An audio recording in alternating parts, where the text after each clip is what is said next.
What really happened with your host, Mike Rivero. The history the government hopes you never learn. Here is your host, Michael Rivero. Whoops, and aloha. Oh, there we are. Bad equipment. And aloha, America. Welcome to our show today. It is Friday, May 12th, 2017. And thank goodness it's Friday. Thank goodness it's Friday. We've got a lot of stuff to talk about today. The phone lines are open, 800-313-9443. Mike is in our control room, ready to answer the phone. And the lovely Lady Claire will be joining us in hour number 3 of our program today with her unique perspective on the world. Now, I'm going to do the news a little out of the normal order that I tend to do these programs in because there's a piece of news in the world of computers that really needs to get on out there, and you need to pay attention. Right now, there is an epic ransomware attack going on all across the globe. And maybe even bigger than the ransomware creators wanted it to be because it's drawing a lot of attention. It's called the WannaCry ransomware. And what makes this very powerful is that it is apparently using some of the NSA's hacking tools and exploits within the Windows operating system. Now, if you're on a Mac, if you're running on Linux, then you don't have to worry about this. But it is just raising havoc all over Europe and Asia. It's hit the national health system in Britain. They can't get into their files. And one of the nasty things about this is that not only is it ransomware, it is a worm, which means it will go into your system, read your address book, and mail itself out to other people disguised as you. And there's an attachment, and if you click it, you are hosed. So be extra vigilant about any attachments you get in email, even if it's from somebody you think that you know. Just be very, very careful. Right now, they still haven't worked out a way to block it. This just came out of nowhere, and it's spread to 74 different countries. Now, supposedly, there was a patch for this vulnerability, which, according to one report, was discovered and developed as a cyber weapon by the National Security Agency. And the patch went out last March. Unfortunately, a lot of enterprise systems, they're not staying up to date on their patches. A lot of people turned off automatic updates back when Windows was trying to force Windows 10 on us all. And I did a little web search because my automatic updates on my machine won't work at all. It says starting to download updates, and it sits at 000. Apparently a common problem. Apparently a lot of the automated updates for Windows 7 don't work anymore. Something broke them. And it just shows you the deplorable state of IT in general and computer security. And again, this is all courtesy of the National Security Agency, which wanted to just drill holes in all of our systems. And this is the result because criminals have now found and started to use these tools. And we are all sitting ducks. Personally, I think everybody who's got to pay the ransom, which is about $300 worth, needs to bill the NSA. The NSA ought to pay for this. This is their mess. If they weren't running around drilling holes in the security of all of our systems, this would not be happening today.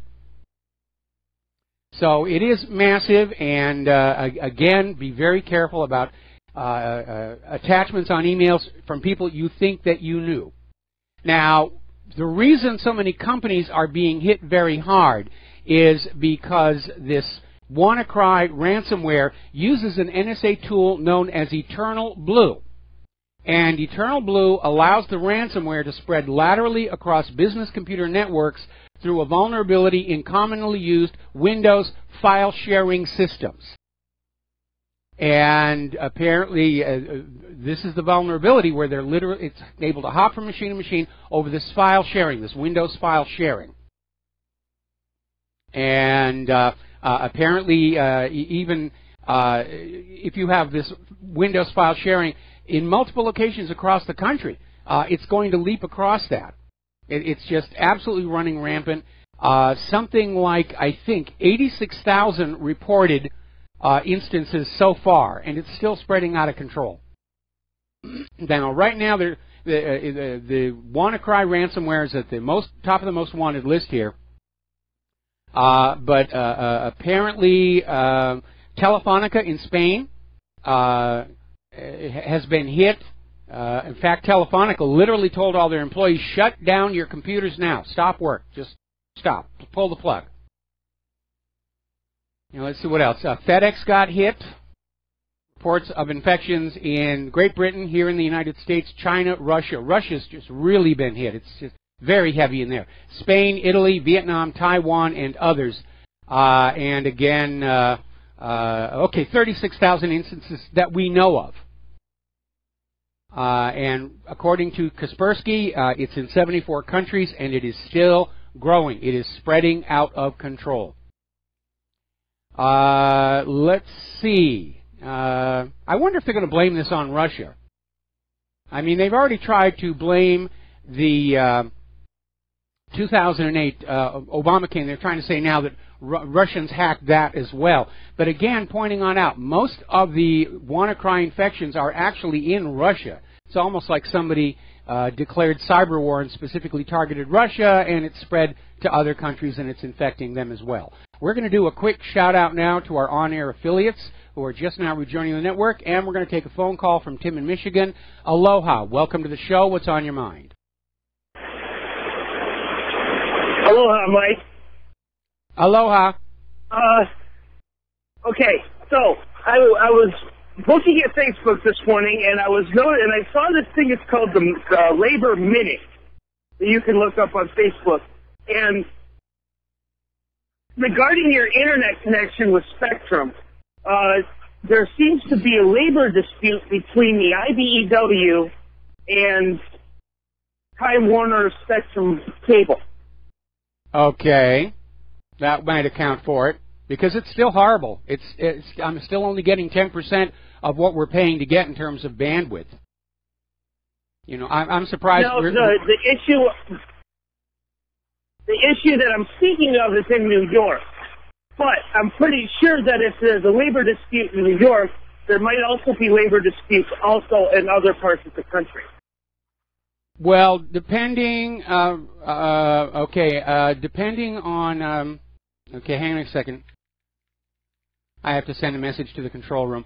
Depending upon how the network is set up, difficulties in New York could impact the whole net. I mean, looking at the map on Down Detector, the problems with Spectrum are pretty much all over the country and here in Hawaii.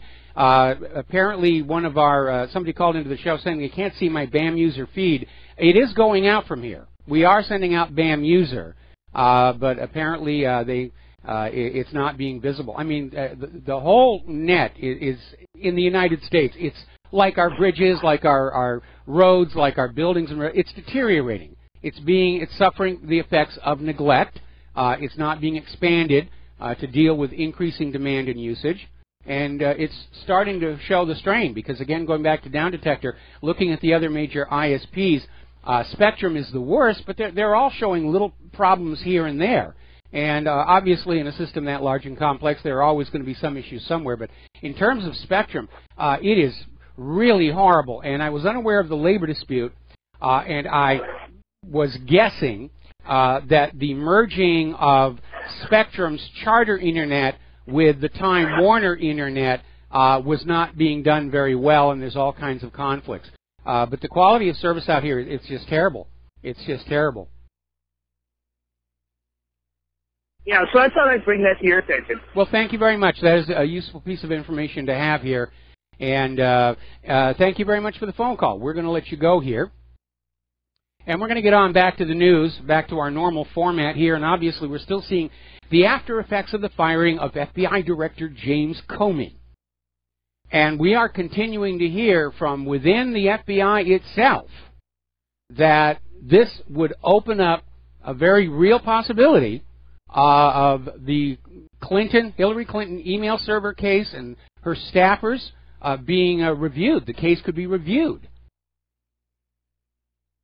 And they're even talking about reviewing the immunity deal to see if those were inappropriate. They could revoke those. So this thing could really heat on up. And, boy, ever since Comey was fired, my server has also been under increased attack. In fact, it's almost as intense as it was in the days before the election here. And looking at the logs, I can tell the files the DOSers are trying to paralyze most, and it is all the files dealing with the various Clinton scandals. And we're going to get into those. We're going to take a phone call first. Then we're going to do a little walk down memory lane in terms of all the things that the Clintons ought to be investigated on. So, Kyle in Pennsylvania, aloha. Welcome to the show. What's on your mind? Hey, Mike.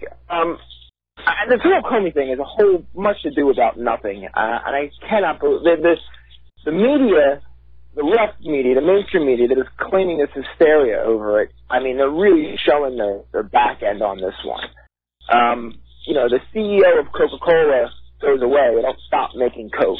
If they think that removing Comey is going to have any significant impact on any sort of investigation, that's ludicrous to think so.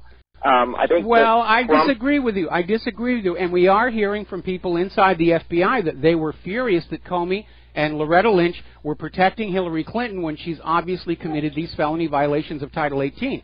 Now, if Comey is gone and and it looks like McCabe may be following him real soon, and if there are no investigations or reopening the case, then I think that's going to send a very bad message to the American people. I mean, supposedly we want to have somebody at the head of the FBI that the American people are going to trust and rebuild confidence in the FBI, but the FBI is never going to have the public trust and confidence unless they start looking at these crimes that the American public are aware took place. Comey admitted he committed felony violations of Title 18, and the American people are angry. Remember all those crowds that were shouting, lock her up, lock her up? Politics is perception. This is not going to go away. I absolutely agree, and I think that Comey was, to a big degree, using his position for his own personal gain. I think he was trying to play both sides of the election to make sure that whatever happened, whoever won, he came out on top.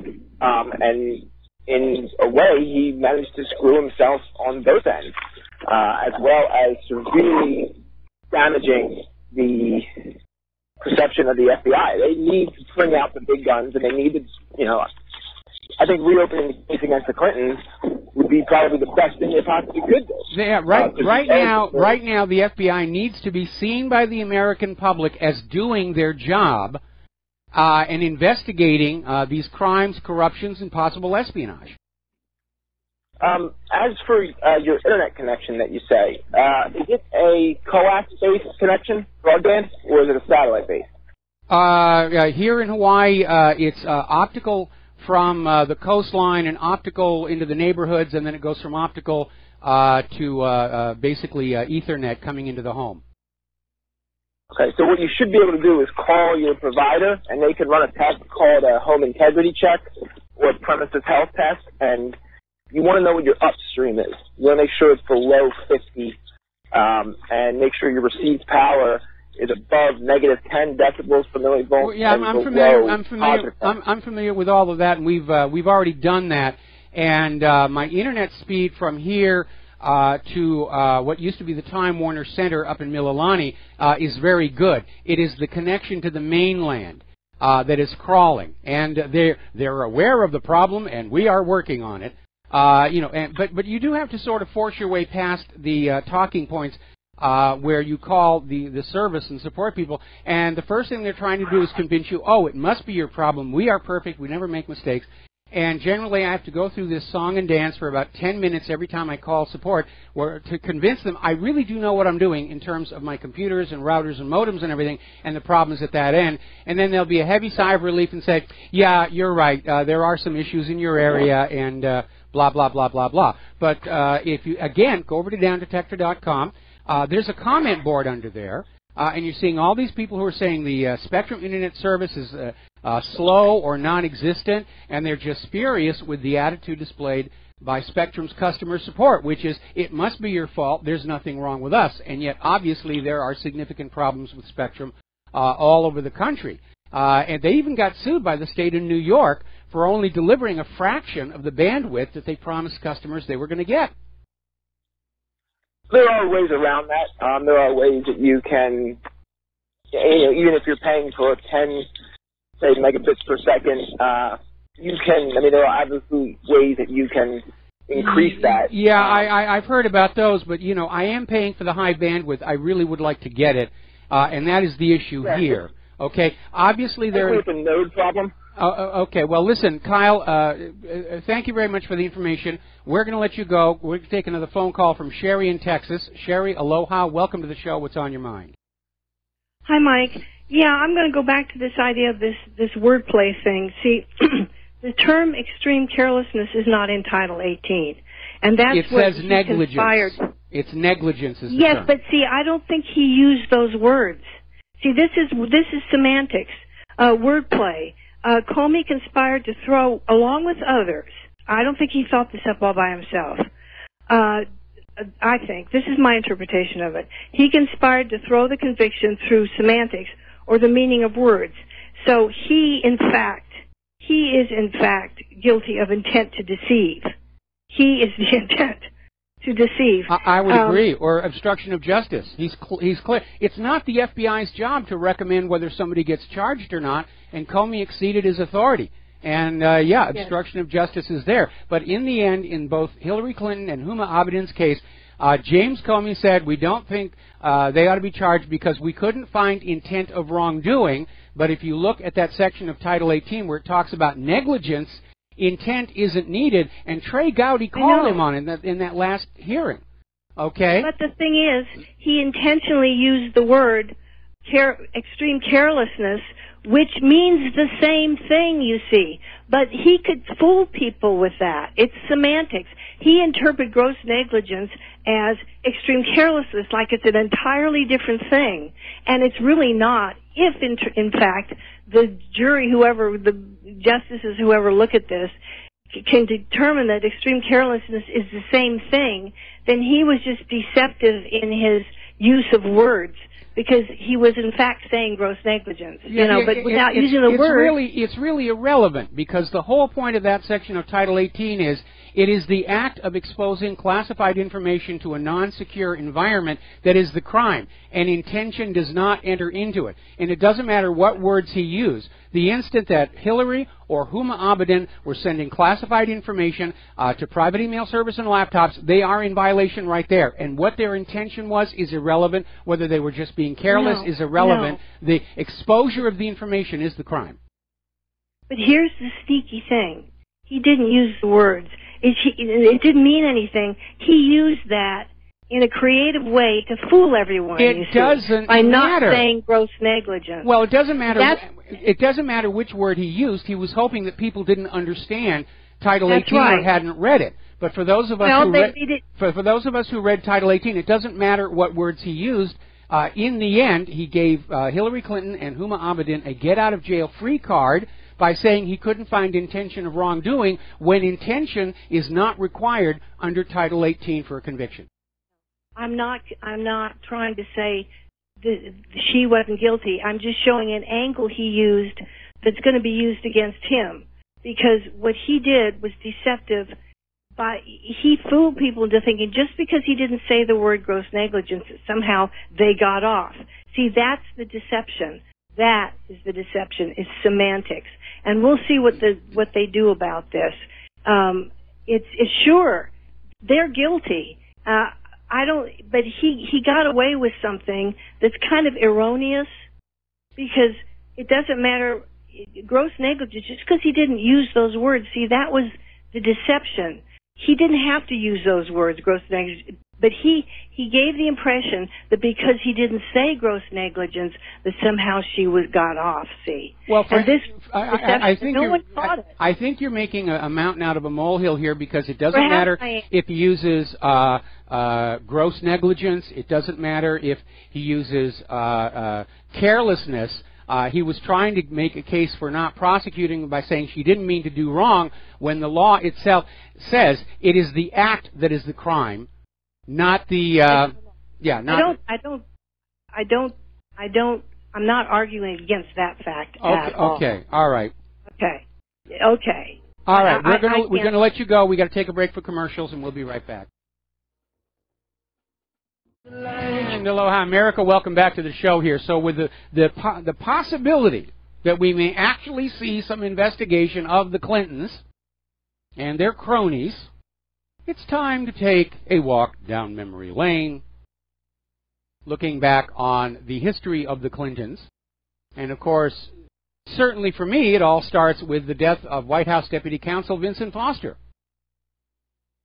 which was obviously a murder made to look like a suicide. And that was the scandal which got me blacklisted out of Hollywood and my involuntary transition to truth activist and enemy of the deep state. And we put all these things up at whatreallyhappened.com. And these are the files that are being targeted by these DOS attacks that we're weathering right now. So we've made PDFs of a lot of them. Please feel free to copy and download and share with your friends. One of the articles that has the most coverage around the world is, of course, the infamous Clinton body count. And it's a list of all these people who had evidence on the Clintons or dealings with the Clintons who wound up dead under very, very strange circumstances. Then there's the Epic of Clinton's Mess, which is an overview of all the scandals, including Chinagate, which may be the precedent for what was going on with that private email server. Then we have an article about the activities at Mena, Arkansas, which was one of the main airports used for this CIA smuggling operation, where they were manufacturing untraceable military weapons and smuggling them down to Nicaragua to give to the Contras to use against the Sandinistas. Even all the way back then, mid-1980s, we're going to regime change countries. And because this particular covert war was illegal under the Boland Amendment, the CIA funded it by smuggling literally tons and tons of cocaine back into the United States of America to sell to your children. And it was all being run out of Arkansas under then Governor Bill Clinton. And then finally, of course, the question that I want to see asked and answered regarding the email server. Given the precedent of Chinagate back in 1994, was Hillary Clinton desperate to get money to win or steal the White House last year, selling U.S. secrets to foreign interests using her weak email server to deliver and her so-called charitable foundation to collect and launder the money? And remember how much foreign money was pouring into that foundation. And remember when the hacker Guccifer was talking about his break into the weak email server, he reported seeing at least 10 foreign IPs logged in, prowling around the files. The Democrats are still making a big deal about, oh, how could you fire the FBI director? These are the same Democrats that were calling for Comey's head on a pike back when he was investigating the email scandal. Now that he's investigating the Russia connection, oh, we've got to have them up there. But again, remember, Bill Clinton fired his FBI director the day before Vince Foster's body was found, which meant the FBI's investigation was leaderless and clueless. All right, we're going to take a few more phone calls here. Peter in Los Angeles, aloha. Welcome to the show. What's on your mind? Hey, Mike. Happy Friday. Happy Friday. Boy, a week glad it was here. Yeah. Just want to remind everybody this ridiculous talk about fake news and talk about fake investigations. Hillary was never put under oath, ever. Never put under oath. Even when she went in front of Congress, they didn't get her for lying in front of Congress, which is a crime. Actually, I believe there is actually one case where she was under oath and she did make a misstatement and they just let it slide. As far as her home server, she got to that before anybody else could. It was subject to a mil-spec wipe of all the hard drives. And what was amazing, though, is after Hillary and the DNC were claiming Russia hacked the DNC's email servers, nobody but CrowdStrike was allowed to look at those. And CrowdStrike said, "Oh yes, it's Russia." Yeah. So yeah. No, nobody looked at the servers. What happened to the guy? Who's the guy that disappeared? Brian Pagliano here. Pagliano. All right, Peter, I'm going to put you on hold. I'm going to put you on hold. We'll be right back after these commercials. And aloha, America. Welcome back to the show. We're talking with Peter in Los Angeles. And Peter, you are about to move on to a new subject. Well, it was the same one, but we were saying that she was not under oath. They never put her under oath, the FBI. all her principal aides and people who would have been participants were given blanket immunity. Yes. They never confiscated the server. Then there's the disappearance of Brian Pagliano. Then we have the death of Seth Rich.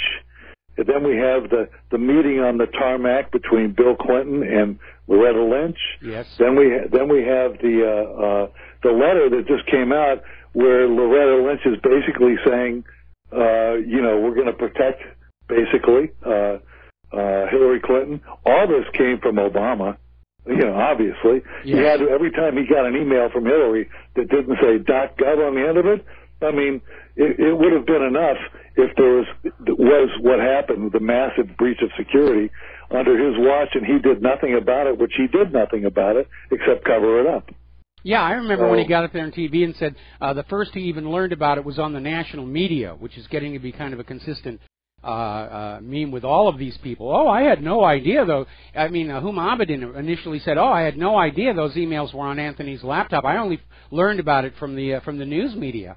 And then, of course, Comey came on out and said that Huma Abedin was in the habit of regularly transmitting State Department emails to Anthony Weiner's laptop, ostensibly to print, which makes it sound like they don't have printers in the State Department. And there were 650,000 emails on that laptop. Now, maybe Huma Abedin was trying to build herself a little a safety file, where if she got into trouble down the road, she could say, well, I've got all the evidence that you guys were doing this, that, and the other thing, and sort of a little dead man switch, which at that level of government a lot of people tend to do. Vince Foster's one mistake was his dead man switch was inside his White House office wall safe, where it could be gotten to before the investigators showed up. If history shows anything, Mike, if you work for the Clintons, you better have a goddamn dead man switch. But on the flip side of all that with Comey is that there's been nothing at all on Russiagate's preposterous, and yet he's let this go on and on without coming out and making an unequivocal statement. So the guy was poison. He's a drug laundering, lackey, deep state. And all this stuff comes really from Obama. Loretta Lynch, Eric Holder.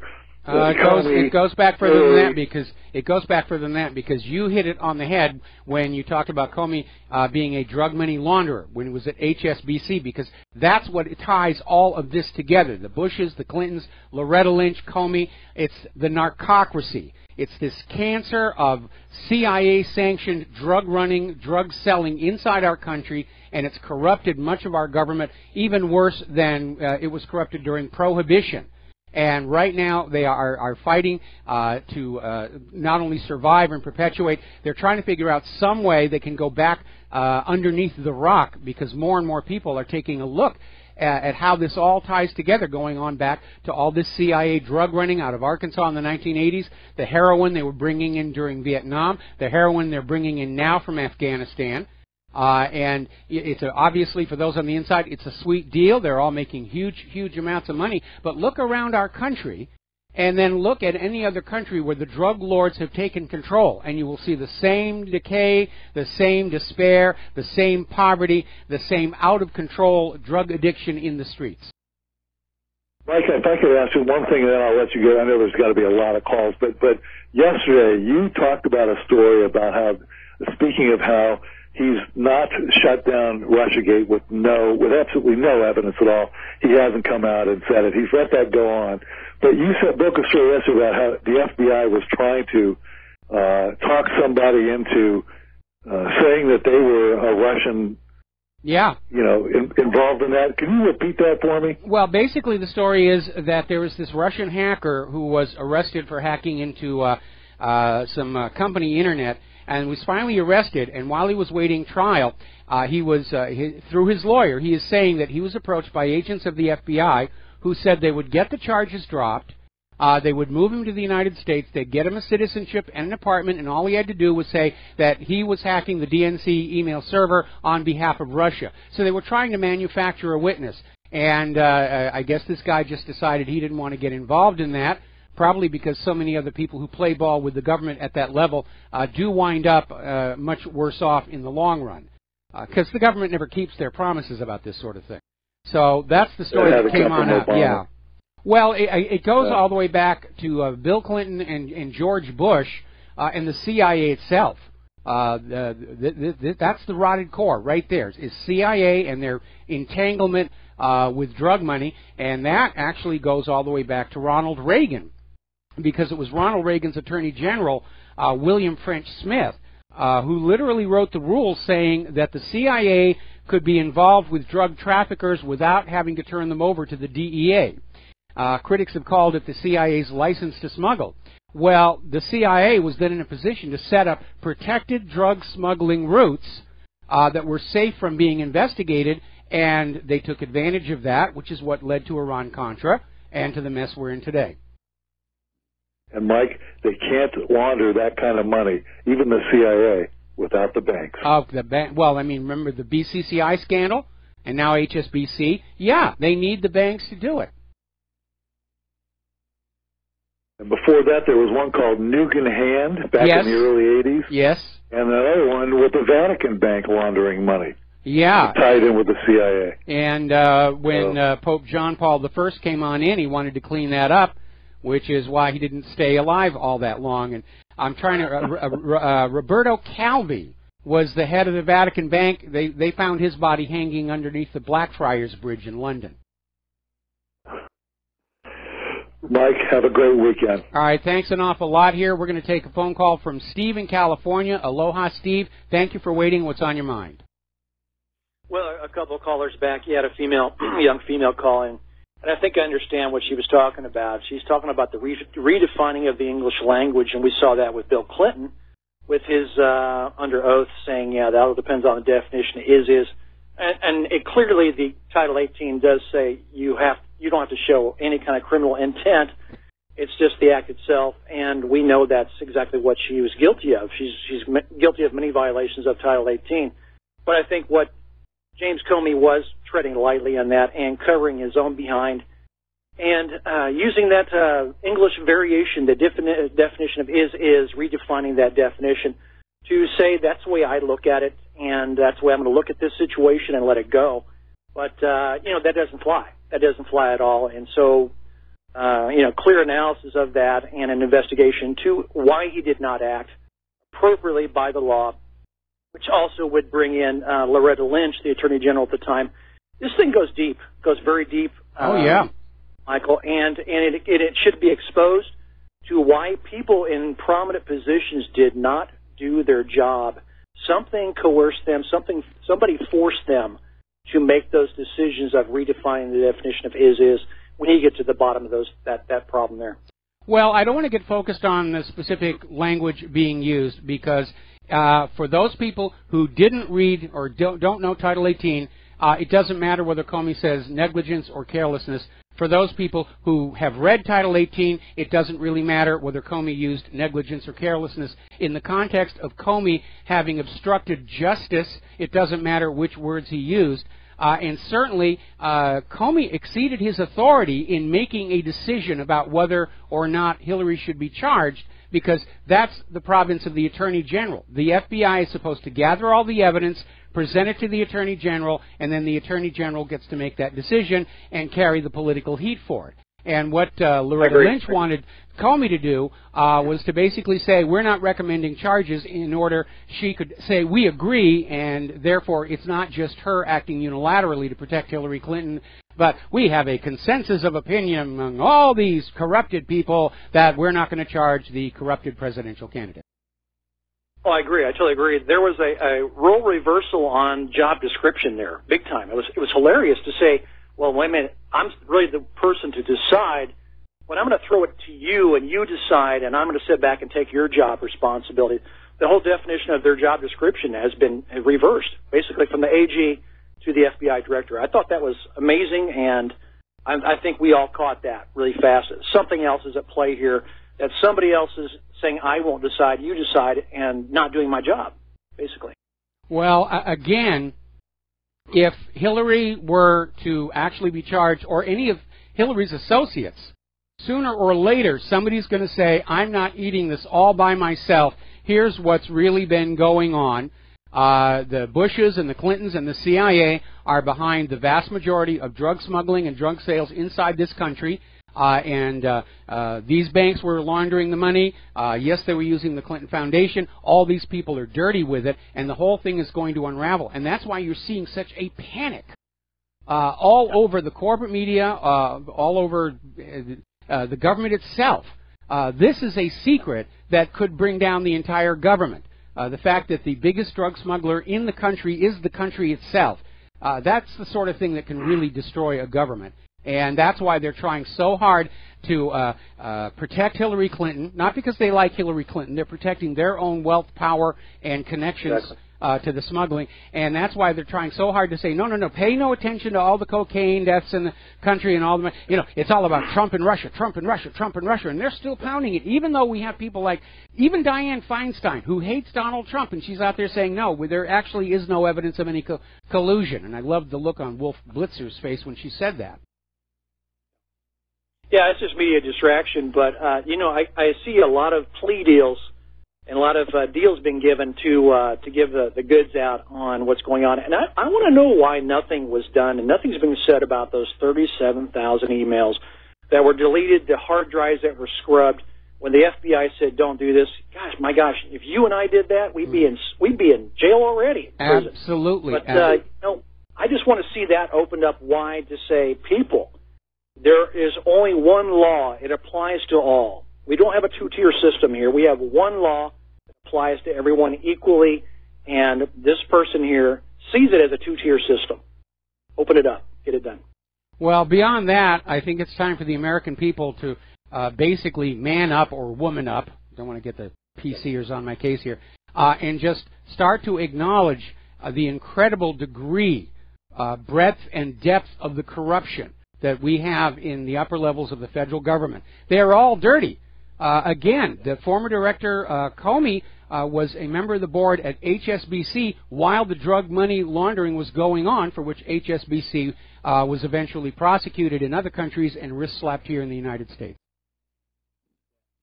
Well, one last comment real quick here is Maxine Waters. My God, is that woman in the news, and she won't shut up.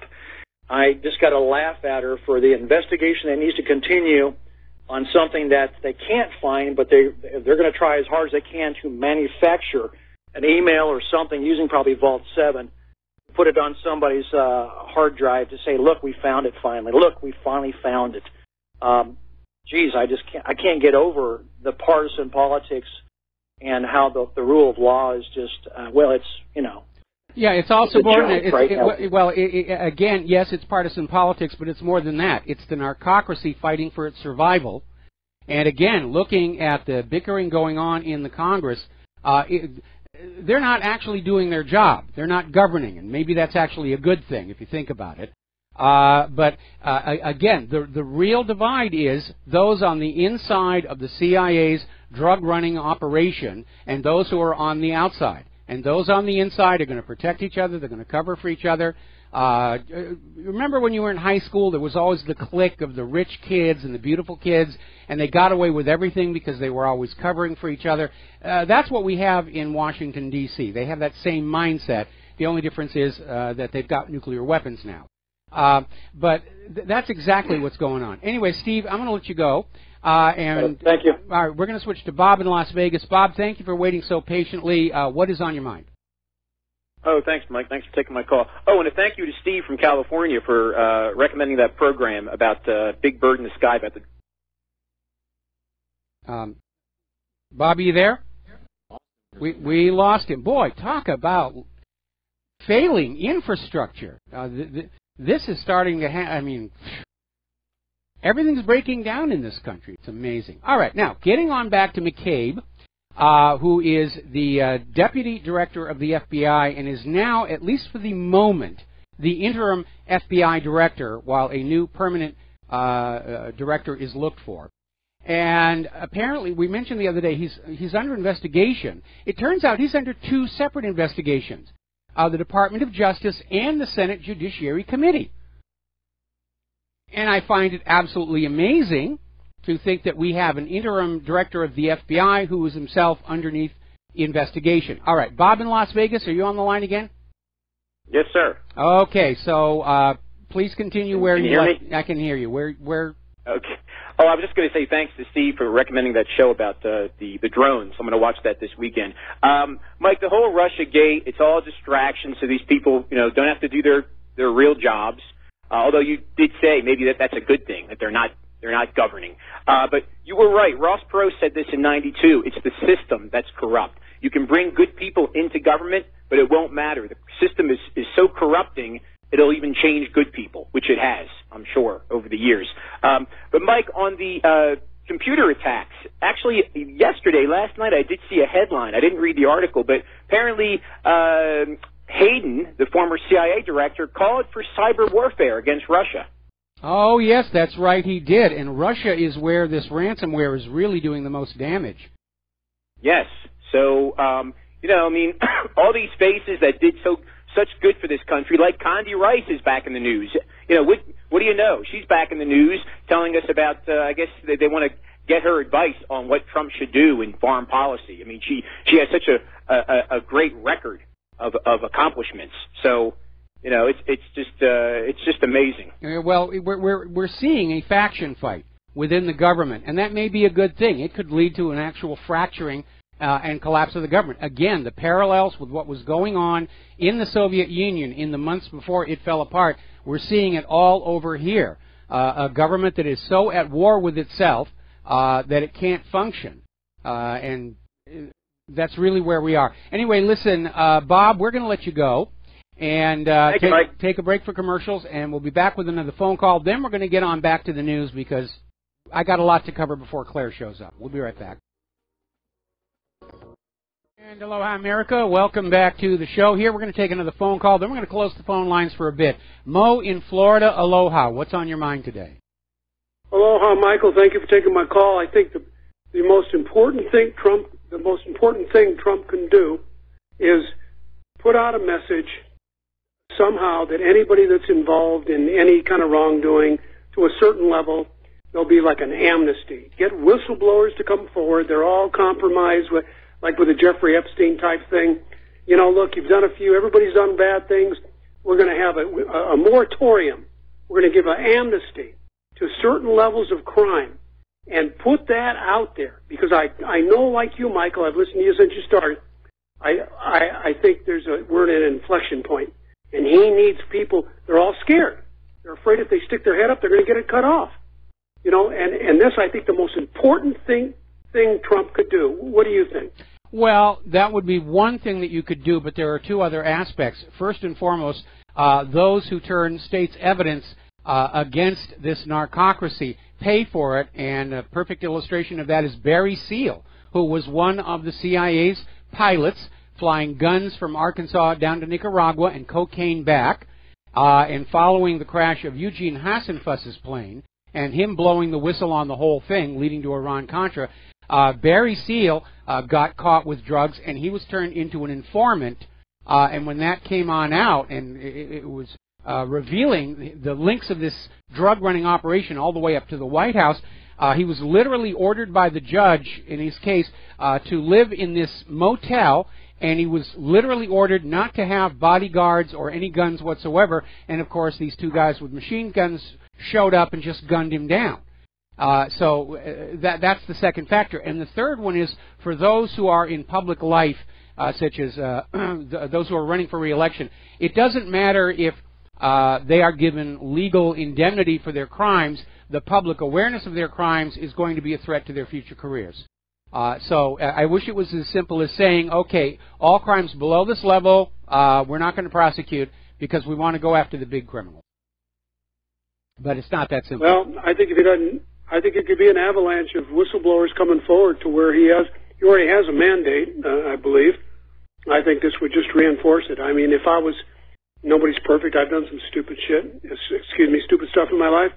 And, nothing, never killed anybody or anything really bad. But, there's things that people, they've been following, monitoring everybody's phone calls. Everybody in Congress, they've got a dossier. They've got they've got their MO on everybody. But if there was just a level, say, look, it doesn't have to be made public.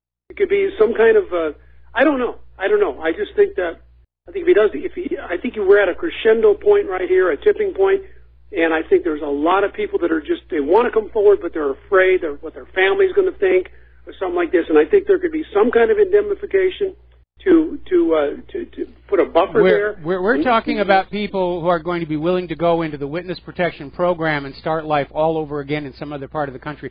That is an awful lot to ask, but it has happened. And something you need to remember about the whistleblowers, the first one to make a deal gets the best deal. And everybody who shows up later, well, their information just isn't worth as much because it's merely confirmation. I'd like to see it happen. I'd like to see the whole ugly mess start to unravel. It's been a curse on the country. It's certainly been a curse on Claire and I for the last 23 going on 24 years. And I would like to see the situation finally resolved. I'd like to see that. What can I tell you? Thank you for the phone call. Mo, we're going to take a break for station identification. We're closing the phone lines, and we'll be right back.